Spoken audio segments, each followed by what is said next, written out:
Hello, St. Paul. Oh, it is good to be back in Minnesota.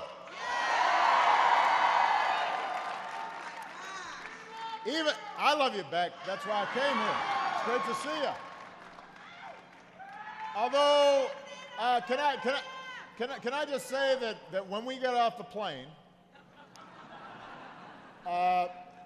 Secretary Fox, who is from North Carolina, turned to me and he said, "This is the coldest I've ever been in my life."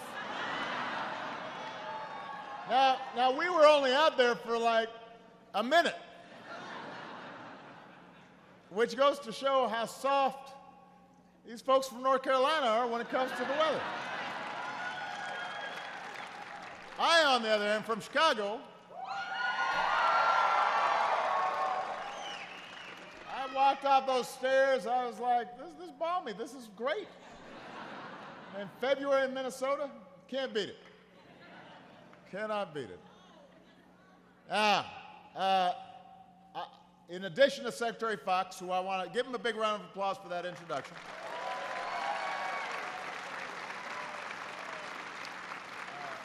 You've got two champions for the people of Minnesota who are here today. You've got Representative Betty McCollum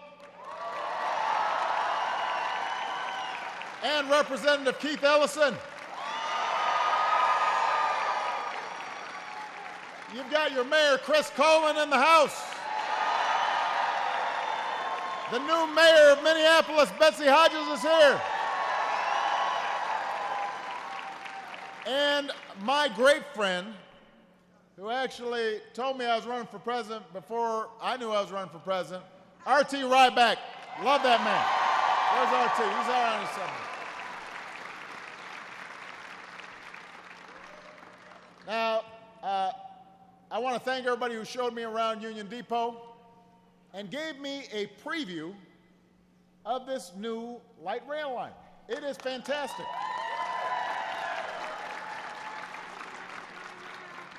And I also just want to say, even though he's not here today, I want to say to everybody how Michelle and I have been keeping in our thoughts and prayers one of the great Americans that we know, as well as a great Minnesotan, Walter Mondale.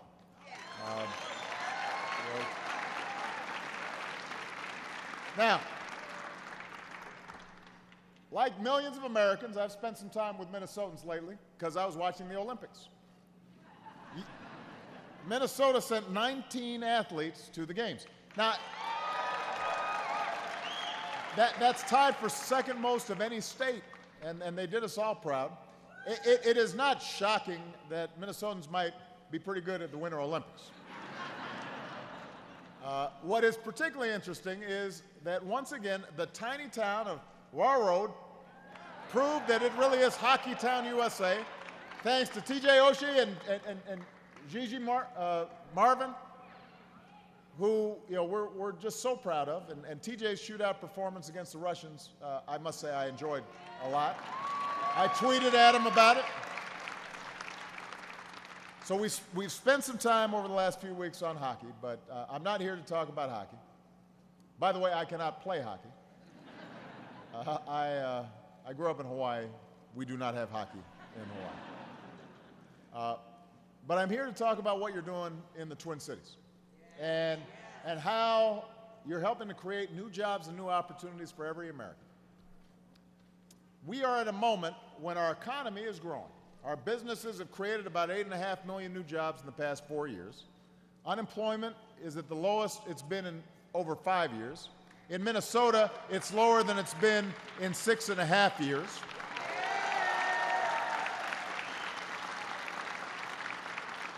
And by the way, you've got a great governor who I served with in the Senate, Mark Dayton, who's helping to make that happen. So in a lot of ways, things are looking up, but in some ways, the trends that had been battering middle-class families for a long time have gotten even starker, because those at the top are doing better than ever, while wages and incomes for a lot of families have barely budged. And too many families are working harder than ever just to keep up. So, as I said at the State of the Union address a few weeks back, our job is to reverse those trends. We've got to build an economy that works for everybody. We've got to restore opportunity for all people so that no matter who you are, where you come from, what you look like, you can get ahead if you work hard and you're responsible. And so I laid out an opportunity agenda that has 4 parts. Number 1, good jobs that pay good wages in manufacturing and energy and innovation and infrastructure. Number 2, train folks with the skills they need to get those good jobs. Something that your Senator Al Franken is doing great work on every single day. He cares a lot about that job training issue. Number 3, guaranteeing every child has access to a world-class education. And number 4, making sure that hard work is rewarded with wages you can live on and savings you can retire on and health care you can count on. That's what we're fighting for.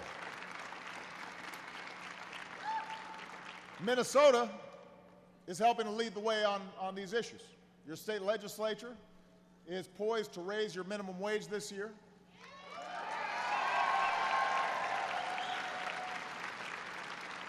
In my State of the Union address, I called for a new women's economic agenda. It's actually a family economic agenda, equal pay for equal work, paid sick leave and more, and there are leaders in your state legislature that are working hard at this because they know when women succeed, America succeeds.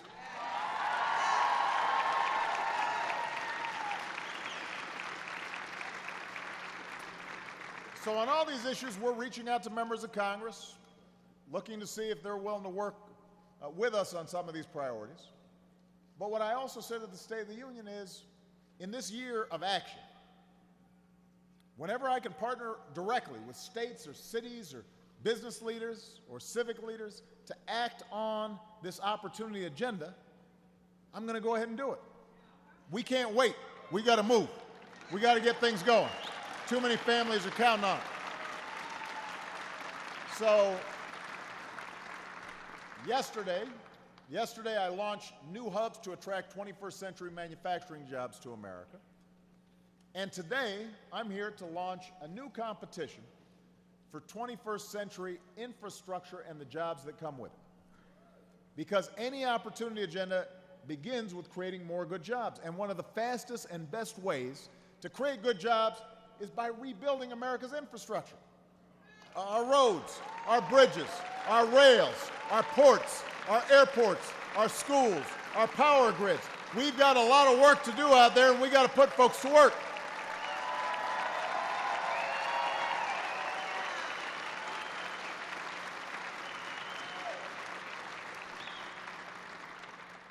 One of the most difficult things about the financial crisis we went through was the housing bubble bursting, and construction workers were hammered harder than just about anybody. And while we've cut the unemployment rate for construction workers almost in half since 2010, too many are still looking for jobs at a time when we've got so much that we could put them to work on rebuilding. We've got ports that aren't ready for the next generation of supertankers. We've got more than 100,000 bridges that are old enough to qualify for Medicare.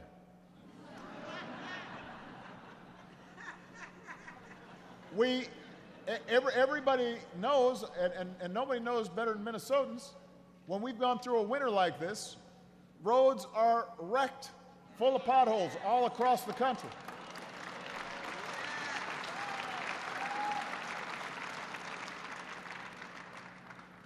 Now, other countries are not waiting to rebuild their infrastructure. They're trying to outbuild us today so they can outcompete us tomorrow. As a percentage of GDP, countries like China, Germany, they're spending about twice what we're spending in order to build infrastructure because they know that if they have the fastest trains on the planet or the highest rated airports or the busiest, most efficient ports, that businesses will go there. But we don't want businesses to go there. We want them to come here to Minnesota. We want them to come here to the United States of America. And that means the best airports and the best roads and the best trains should be right here in America.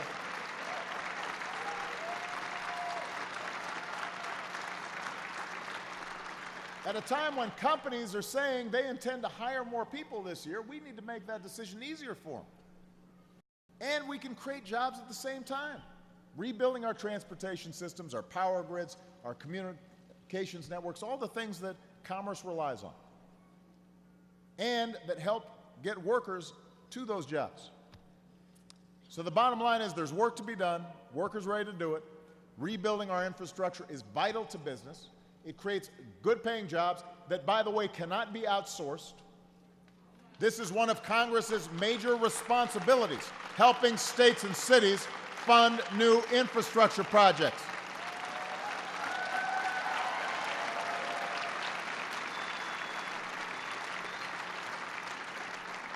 And part of the reason I'm focused on this is Congress has an important deadline coming up. If Congress doesn't finish a transportation bill by the end of the summer, we could see construction projects stop in their tracks. Machines sitting idle, workers off the job. So next week, I'm going to send Congress a budget that funds rebuilding our transportation infrastructure in a more responsible way by doing it over 4 years, which gives cities and states and private investors the certainty they need to plan major projects. Projects like repairing essential highways and bridges, building new transit systems in fast-growing cities and communities so folks who live there can get to work and school every day and spend less time sitting in traffic.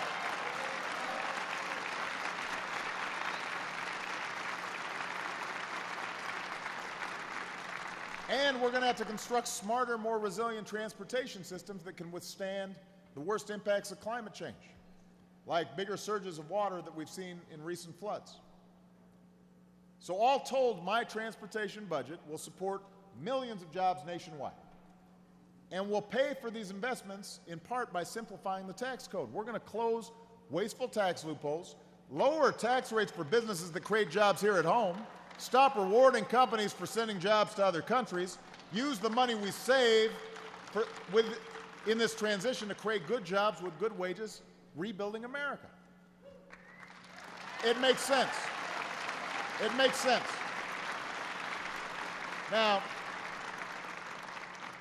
I'll be honest with you, there are leaders in both parties who are willing to reach across the aisle in Congress when it comes to American infrastructure. They know how important it is.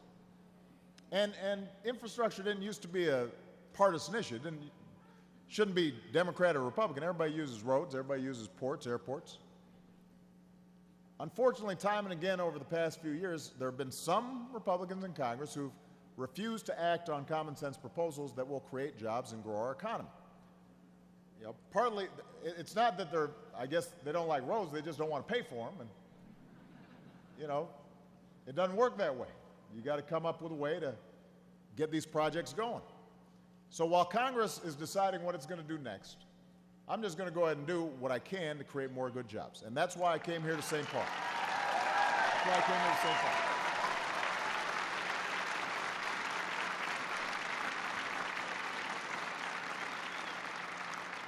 Because this project symbolizes what's possible. Union Depot was renovated and expanded with the help of what we call Tiger Grants. These are competitive grants that we created as part of the Recovery Act, also known as the stimulus, which actually worked despite what everybody claims.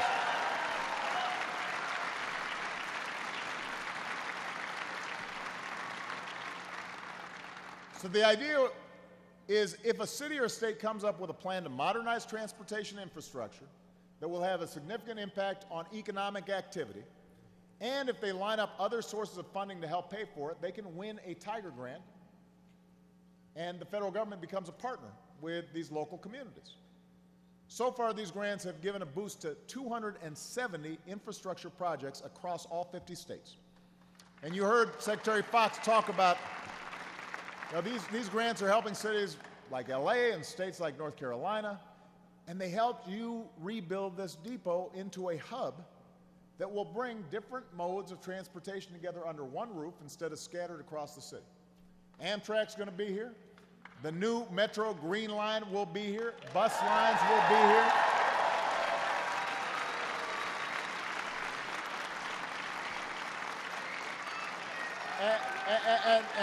And I just had a chance to take a look at some of those spiffy new trains. They are nice. And they're energy efficient. They're going to be reliable. You can get from one downtown to the other in a little over 30 minutes instead of, when it's snowing, being in traffic for 2 hours.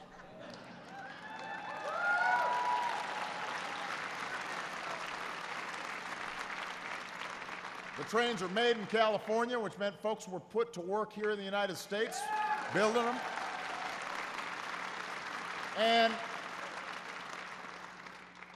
And here's the best part of it. Not only have you made a more efficient transportation system, cutting down commutes, saving on gas, reducing carbon pollution, but this depot has also helped to boost economic development in Lower Town St. Paul.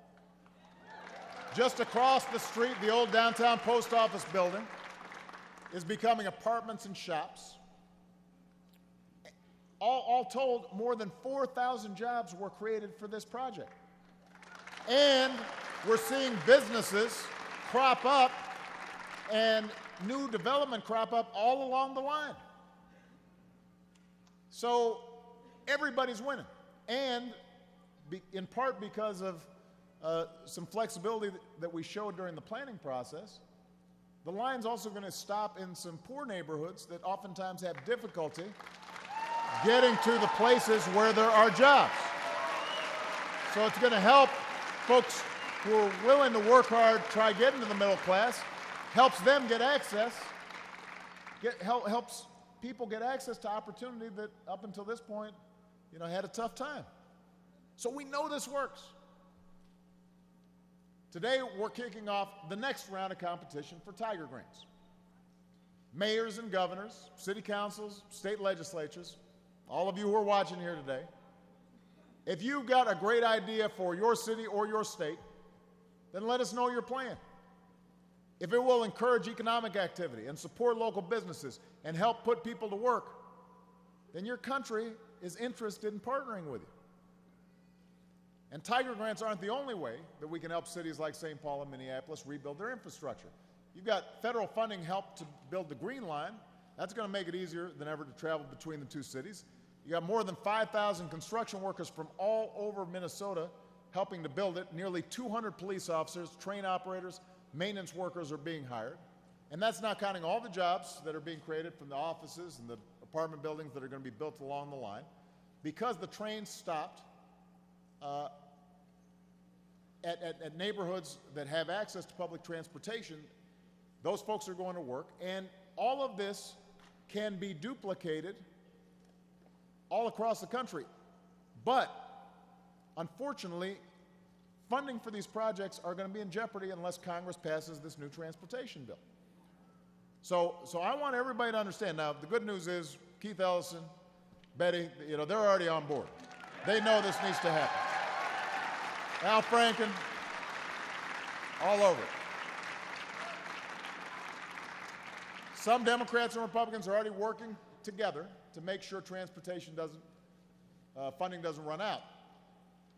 And we're seeing some glimmers of hope because this new round of Tiger Grants was the result of bipartisan cooperation. That's what needs to happen when we work together.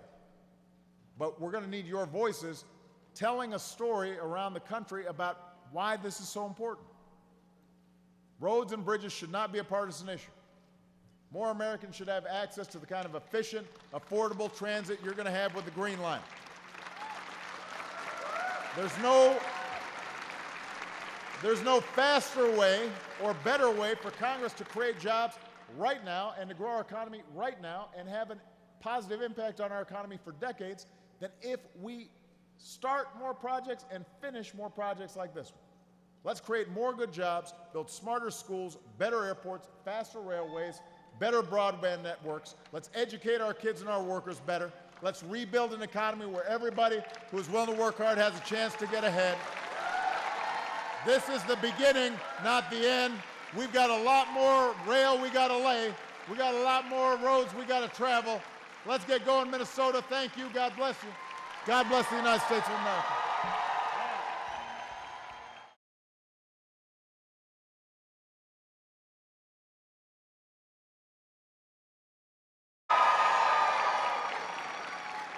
You've got your mayor, Chris Coleman, in the house. The new mayor of Minneapolis, Betsy Hodges, is here. And my great friend, who actually told me I was running for president before I knew I was running for president, R.T. Ryback. Love that man. Where's R.T.? He's out on his somewhere. Now, I want to thank everybody who is from North Carolina. Turned to me and he said, "This is the coldest I've ever been in my life." Now we were only out there for like a minute, which goes to show how soft these folks from North Carolina are when it comes to the weather. I, on the other hand, from Chicago, I walked off those stairs. I was like, this boss who showed me around Union Depot and gave me a preview of this new light rail line. It is fantastic.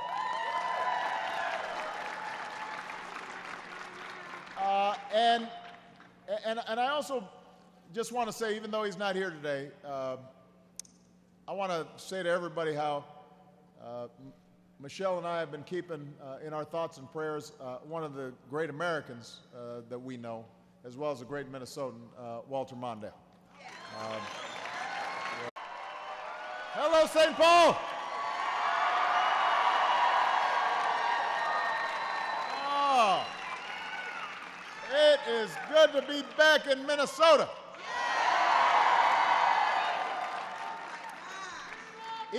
I love you back. That's why I came here. It's great to see you. Although, can I just say that when we got off the plane, Secretary Fox, who told me this is great.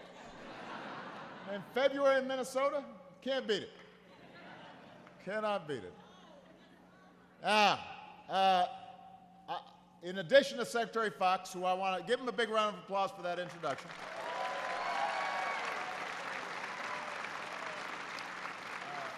You've got two champions for the people of Minnesota who are here today. You've got Representative Betty McCollum and Representative Keith Ellison.